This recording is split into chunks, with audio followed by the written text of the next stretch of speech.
Channel of Vadodara. Dabhoi તાલુકાના મંડાળા ગામે વિકસિત ભારત સંકલ્પ યાત્રા અને સેવા સેતુનો કાર્યક્રમ સાંસદ તેમજ ધારાસભ્યની ઉપસ્થિતિમાં યોજાયો। ડભોઈ વિધાનસભાના ધારાસભ્ય શૈલેષભાઈ મહેતાના અધ્યક્ષપણા હેઠળ તેમજ સાંસદ ગીતાબેન રાઠવા, તાલુકા પ્રમુખ દિનેશભાઈ પટેલ, ભાવેશભાઈ પટેલ, મામલતદાર ડીવી ગામિત, તાલુકા વિકાસ અધિકારી શ્રીમતી રાણા તેમજ સરપંચ, ડેપ્યુટી સરપંચ, તલાટી તેમજ ભાજપના આગેવાનો અને ગ્રામજનોની ઉપસ્થિતિમાં વિકસિત ભારત સંકલ્પ યાત્રા અને સેવા સેતુ કાર્યક્રમ યોજાયો હતો।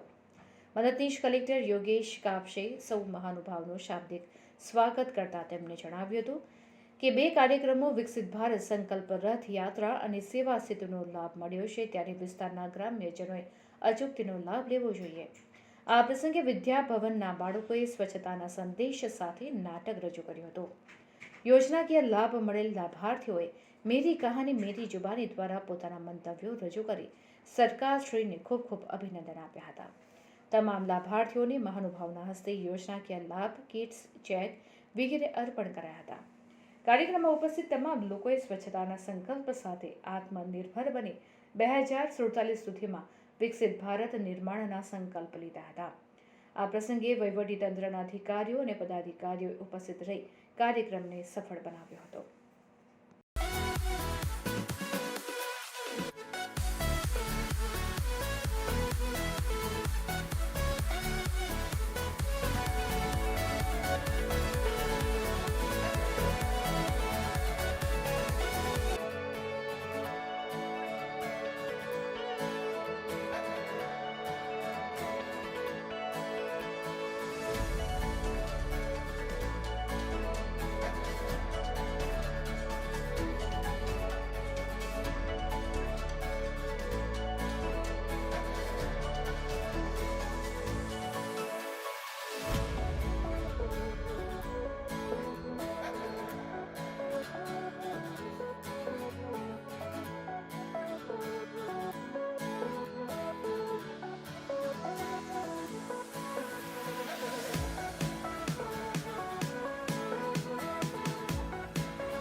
આજરોજ ડભોઈ તાલુકાના મંડાળા ખાતે વિકસિત ભારત સંકલ્પ યાત્રા, જેમ કહેવાય છે કે મોદી સાહેબની ગેરંટીવાળી ગાડીનો રથ અહીંયા મંડાળામાં આવી પહોંચ્યો છે।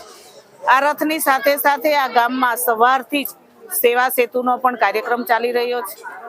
આ યાત્રા થકી આ ગામના તમામ નાગરિકો, આ પંચાયતના લાભાર્થીઓને અહીંયા મંચ ઉપરથી લાભ આપવામાં આવ્યો।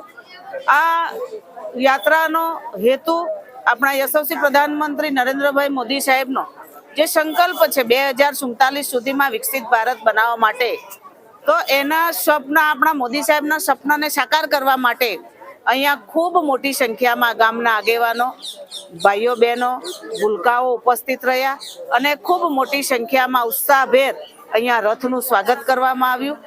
ખૂબ આનંદની વાત છે કે સાથે સેવા સેતુ પણ છે।